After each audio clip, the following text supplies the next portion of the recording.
Pigkakarkulong abuton sa 2.8 milyones pesos ang nakumpiskar na ilegal na droga kan Philippine National Police sa magkakasuway na operasyon sa Bicol kan nakaaging Disyembre. Sigun sa tagapagtaram kan PNP Bicol na si Police Lieutenant Colonel Malu Calubakib, total na 75 operasyon kontra droga ang ikinasarsa na sambit na bulan na nagresulta sa pagkakakumpiskar kan sa 6.9 gramo nin marijuana asin 424.4 gramo nin shabu.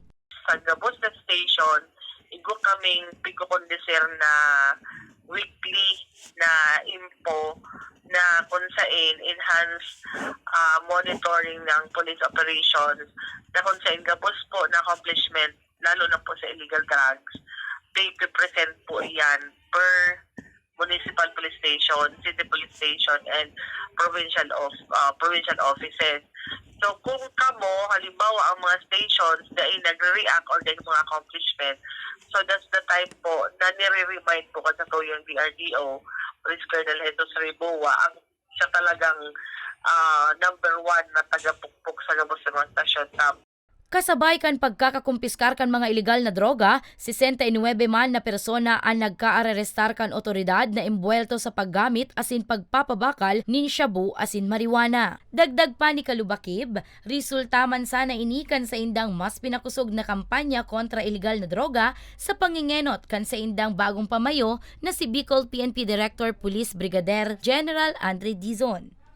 No, as of a period covered kang latest pong anti-illegal drugs accomplishment nasa 2.8 million, covering po kaining 73 na anti-illegal drugs operation na kung sa inigo kitang 61 bypass operation, 13 sa Albay, 8 sa Camarines Norte, 17 sa Camsur, 3 sa Catanduanes, 2 sa Masbate, 3 sa Sorsogon, and 15 sa Naga. Katakod kaini, nagtutubod ang PNP na saro sa makakapagtuldok sa paglakop kan ilegal na droga sa Bicol, iyo ang pakikipagtabangan man kan publiko sa otoridad. Kaya naman mas lalo subuot nindang papakusugon ang koordinasyon, urog na sa mga barangay sa rehiyon na mas nakakabisto sa mga posibleng drug personalities. Para sa mga baretang Tatak Bicol, Danica Garcia.